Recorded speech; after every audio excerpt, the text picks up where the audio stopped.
Kotu. I am Victoria Agyepong, the CEO of Beyond Three Generations, a commercial development manager, a research excellence lead, a PhD researcher, and a singer. And my work spans across inclusive science, workforce development, responsible AI, and plant tech. I am also a proud mom of two and a wife, and I share content about studying or working in Canada and studying or working in New Zealand responsibly. I also share inspirational music and work-life balance because you are all about letting your adversity propel you forward. Now, this live class is about transitioning your career abroad as an environmental research scientist. This video, however, generally applies to talents with a natural and applied science background or a strong background or interest in sustainable development and sustainability. If you fall in any categories, do not miss any of these categories. Do not miss any portion of this video. If you fall in any of these categories, do not miss any portion of this video and make notes of your questions, because towards the end, if you subscribe, you will not only have access to the links that we will share, but you will also be able to ask all your burning questions. This video is planned to be an hour long with 20 to 30 minutes question time. So do grab all that you need and do not miss a thing. Please do not forget to subscribe and hit like if you like where this is going. It helps for YouTube to show this video to more people like you who need this. Before we proceed, I would like to talk about Beyond Three Generations. Beyond Three Generations offers talent development services to talents interested in studying or working in Canada or New Zealand. Our goal is to make sure that you are informed in your decision making and support you with your study or work application. These services are offered through paid one-on-one consulting, mentorship classes, and peer learning. We are not an immigration consultancy service, so we do not provide immigration advice on completing your study or work visa application. You will need a licensed you may need a licensed immigration advisor for Canada or New Zealand to help you do that if you are unable to complete your visa application yourself. We did ours ourselves, but not everyone can do that.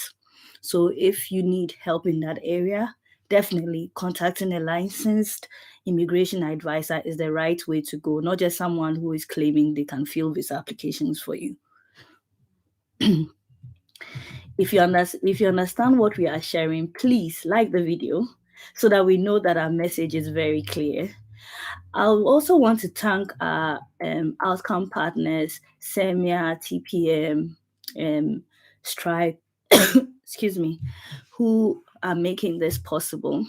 You can learn more about our awesome partners and learn how to get involved in their cool projects at www.beyond3generations.org/join. I'll also share the link to that in the chat, live chat. And if you have subscribed, you'll be able to see all the chats, even when this stream closes, and also follow as well. I will like to thank our outcome partners. And the reason why we are thanking them is that through them, we are able to offer 10 talents a year, subsidized pricing plans, and for some selected talents who have family or dependents, free pricing plans to enable them financially access our services in a year. So far, we have supported or are supporting 7 talents, which leaves only 3 spots for our subsidized pricing plans this year. In total, since we started in 2nd June to run this, we've actually supported or are supporting 17 talents, which is really exciting. Once the cap is reached, the pricing plans will go back to its original cost per hour. So if you are interested to invest in your talents, please complete this form in the link, and our bot, Abna B3G, will help you, inform you about what plan makes what you need and the next steps to take advantage of this opportunity.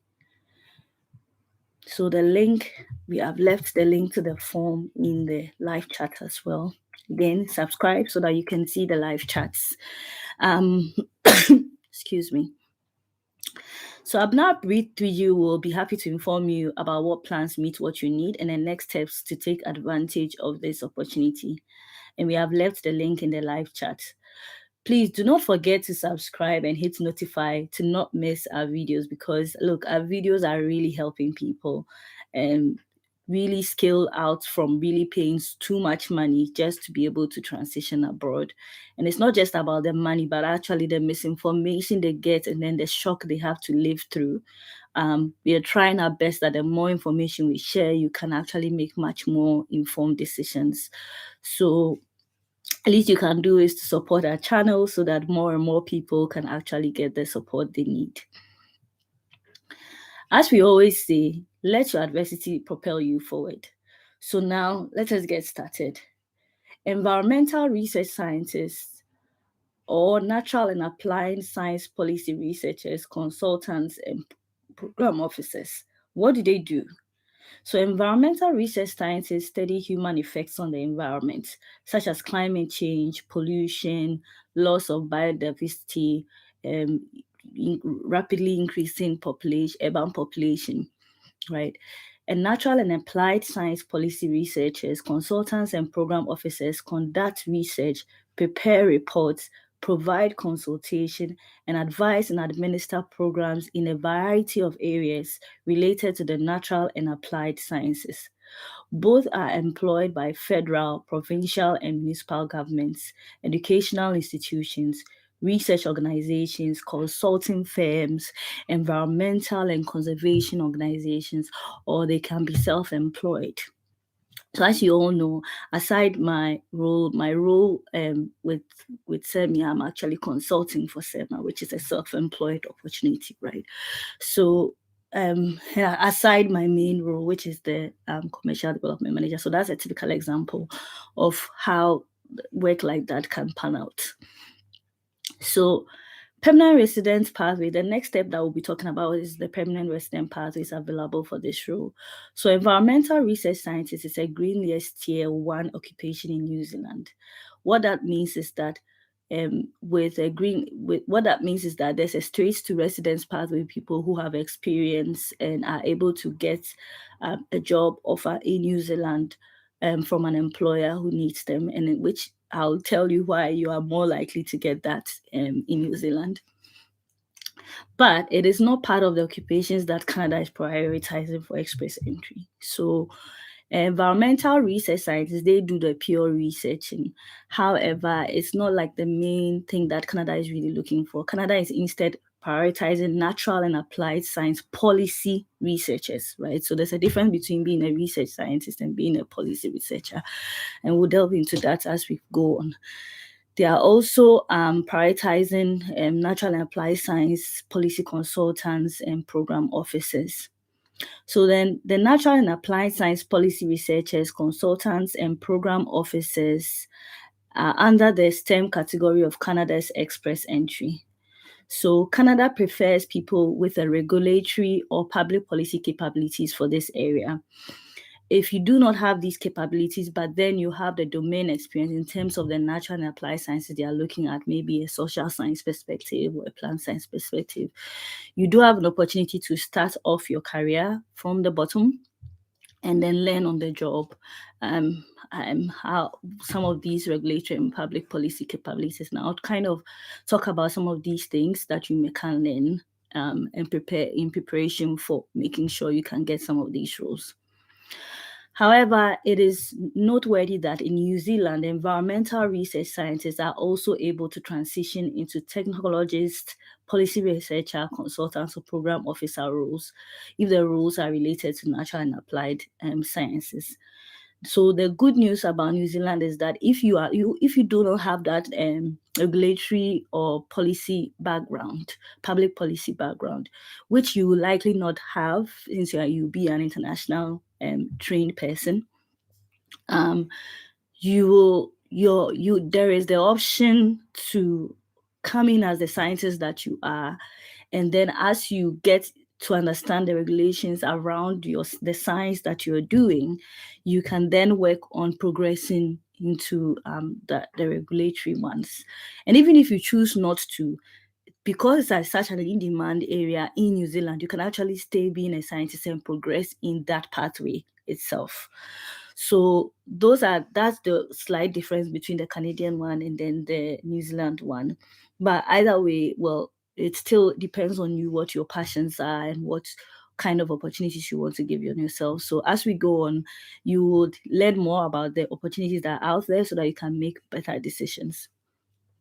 Now, if you just joined, please do not forget to subscribe and hit like if you like where this is going, because now we are going to talk about locations in demand. The demand for both roles for both roles, there is demand in New Zealand and in Canada, but in varying forms, right? So we'll start off from location in demand, which the first location in demand, which is New Zealand. We'll start off from the first location in demand, which is New Zealand. There is a shortage of environmental scientists, and it's a long-term shortage. And because the government has made climate change a priority, and there's increased pressure on the environment from population growth, urban expansion, and the effects of industry. There are good opportunities for environmental scientists with a policy or evaluation focus to work for primary sector industries. That's what I was trying to tell you in the beginning. And for those who can monitor the impacts of industrial activities on the environment, manage resource concerns, provide advice on minimizing environmental footprints, and consult and engage with stakeholders, there are various opportunities for them. There are currently as at today, 334 environmental scientist jobs in New Zealand right now. And New Zealand is a very small country, like it's 5 million people, and yet there are 334 environmental scientist jobs in New Zealand right now. And the jobs growth in the last 3 months has been 10%. Whereas there are 1,223 researcher jobs right now, right? So there's the environmental scientist role. Like, remember, I told you there's environmental scientist, there's researcher, there's policy and consultancy, right? So I'll break them down. So then there's 334 for environmental scientists, and there are 1,223 researcher jobs, right now. And the jobs growth in the last 3 months has been 181% for researchers, right? There are currently 364 strategy and policy analyst jobs and 102 strategy and policy manager jobs in New Zealand right now, right? So the jobs growth in the last 3 months for the policy analyst, which is entry-level policy role, is actually 34%, whereas for the policy manager roles is 195%. Right, and I think it's important for me to also share that in New Zealand, even though usually they'll say it's a policy role, it can range between being a strategy role, an operational role, or a pure public policy role. So you have to read the job description very well to know what you are looking for. And if you learn from my previous video on studying abroad responsibly, I did talk to you about how flexible New Zealand is in allowing international students actually gain work experience in the government sector, which is not something that is common in other places. And I'll explain why. So another thing to also take note of is the versatility that is allowed in being an actual and applied science person. That is why it opens a pathway for a lot of people who are clearly having backgrounds in sustainability or sustainability related areas, right? So in New Zealand, if you say you are going to work in a lateral and applied science policy role, you don't necessarily have to be let's say an ecologist or something like that, unless the job, the advert requires it. And part of it is because policy analyst and policy manager in New Zealand are expected to be versatile, right? To adapt learnings from their initial domain of expertise into a new domain over time. So provided you have transferable skills that can be reapplied to that particular situation that they are addressing with that policy role, then you can actually transition to that. So a typical example can be a workforce analyst, like MPI was recruiting for a workforce analyst to help with primary sector jobs. And for that, it's a natural and applied science role, right? So even though it's for a workforce analyst, so someone else who has probably don't have an environmental science background, but can demonstrate that they have a passion for sustainability and have an understanding of the primary sector and how it works, or have invested time into understanding and demonstrate that in an interview or in their application, they can actually leverage the experience they originally have as workforce analysts in a different area, maybe in tech or something, to actually get into that role. And that's what makes transitioning really fun in New Zealand in that sense. So now that we've talked a bit about New Zealand in terms of how the demand works, again, another thing too is that New Zealand runs an employment system that is really driven by labor supply. So the workers are given a lot more rights to in terms of job opportunities. So then there are more flexibilities in terms of finding jobs and moving on to jobs, because there are a lot more protection put in place for employers in that sense. Whereas Canada has an abundance of workers. So then you have a case where more workers are competing for very small roles. And I'll show you, well, not for every case, but in this particular case, you would see how that works out.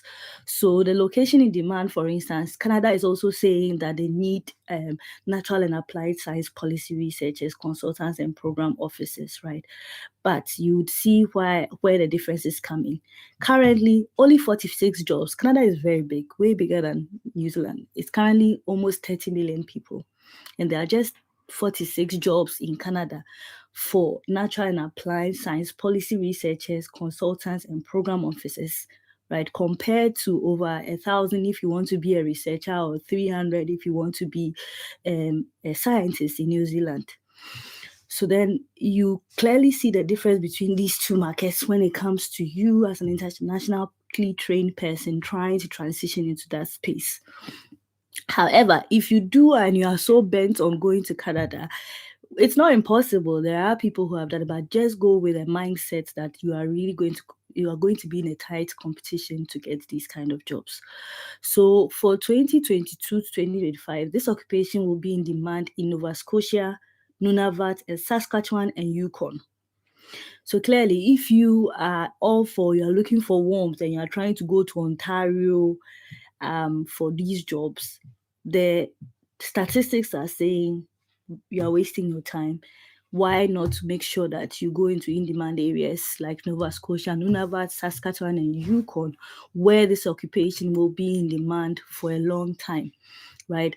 And for that area, they are saying that there'll be new job openings because there's a rise and expansion demand and a replacement demand in these particular areas, which is Nova Scotia, Nunavut, Saskatchewan, and Yukon, right?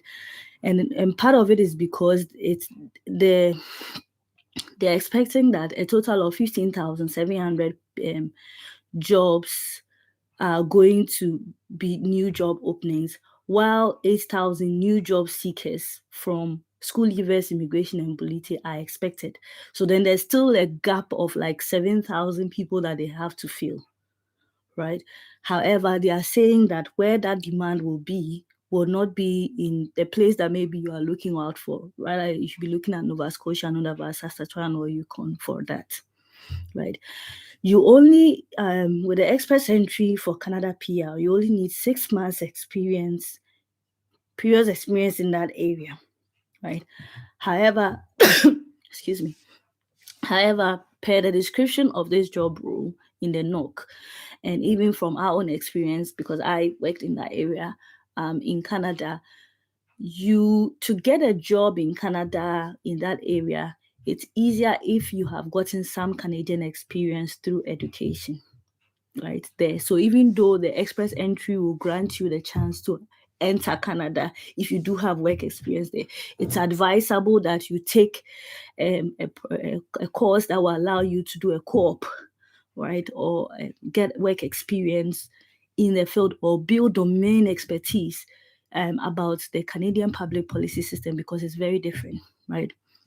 Which will help you really stand out, because as I showed you, it's a very competitive market there for people like that. So that's how to think about it.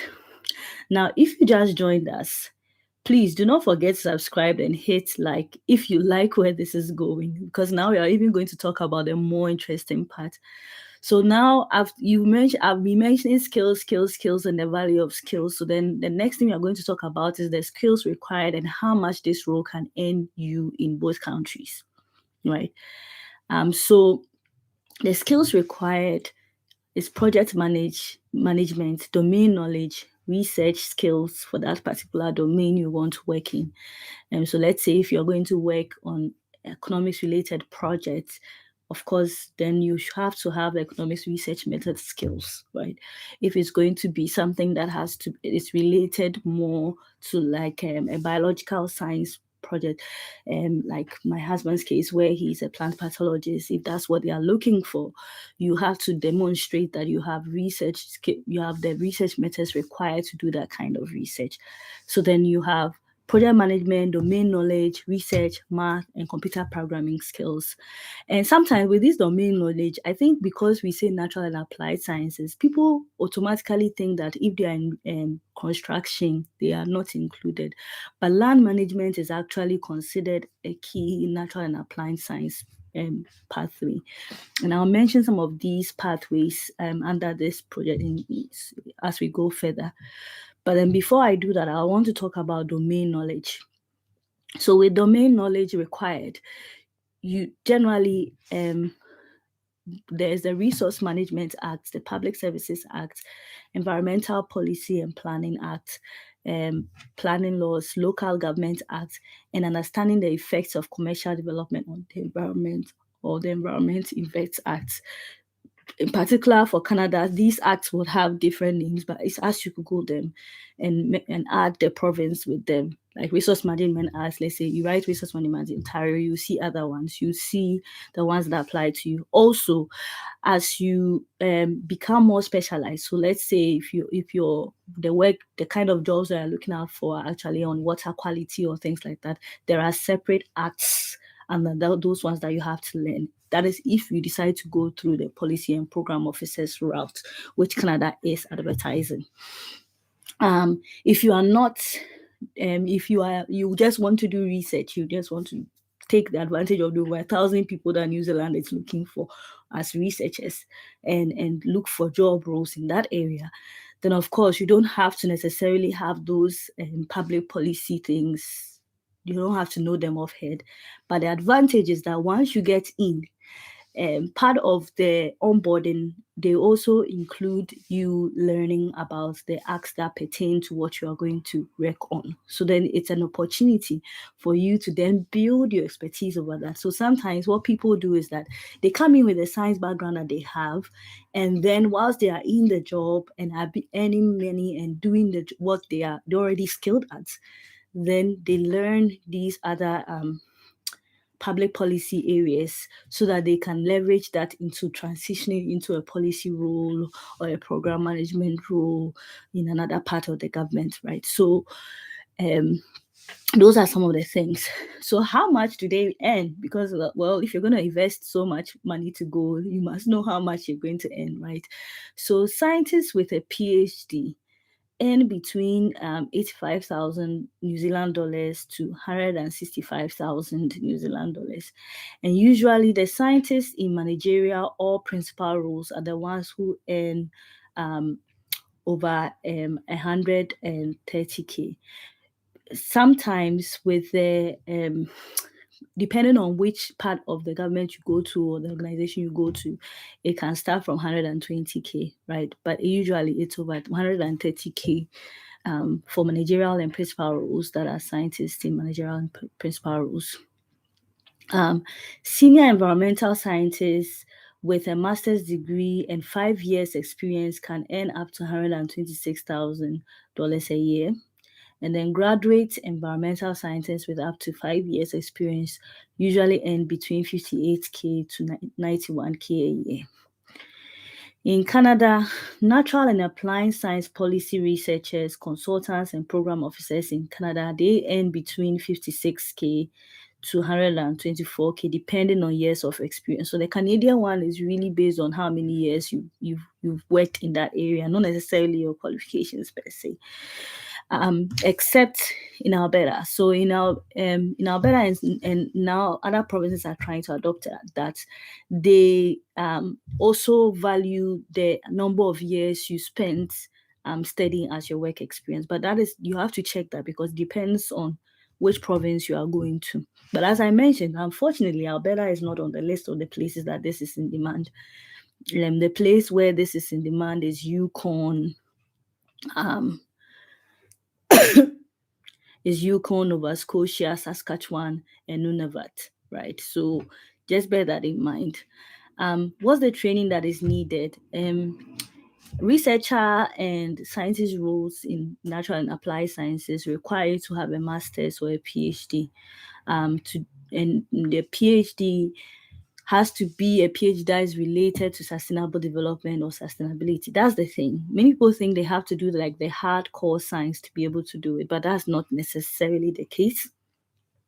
As long as your PhD is doing research related to sustainable development, sustainability, environmental science, chemistry, geography, ecology, botany, zoology, engineering, soil science, earth science, land degradation, air pollution, water quality, fisheries, and forestry, then you stand a chance, right? So let's say, for example, you are what example am I going to use? So let's say, for example, your background is originally, let's say, education, right? But then you want to see how education actually influences workforce outcomes in the primary sector. Then it becomes an environmental science research role. Some also link that into health and safety and be able to leverage that for them to transition into that area, right? So that's another way to think about it. So you have to look with your background to see if there's an opportunity for you to transition. If you do need help with doing that, we can help. And to do that, you have to use the form that we have put in there. So you see that of the 2 links we put up there, there's one form, and just fill it out, and then Abna B3G will tell you what plan to use and will be able to help you out from there. So definitely, as you see, the drive for New Zealand's case is because climate change has been made a priority. So things that are related to climate change will help you if that's your interest area, right? So then if, let's say, the education example I gave, for instance, if you decide to do a research on how we can improve climate change awareness, it automatically then becomes something under environmental, natural and applied sciences in New Zealand, right? So then from there, then your transition then becomes, okay, then I want to do science communication, right? Or I want to do learning and organizational development for primary sector workers, which is how you have to think about it. So basically, that is all that I have. I told you that this will be a very quick shibam so that you can have questions to share. So if you do have questions, subscribe and definitely send in your questions. We have a whole lot of time to make sure that you can ask your questions and then we can answer them. So if you are new here and you just came, definitely leave a thumbs up and let's see where we are going with this. So definitely they are in demand for the both countries, but in different ways and forms. The competition in both countries are different, and I've outlined them. If you missed any of these parts that I shared, the replay will be available for you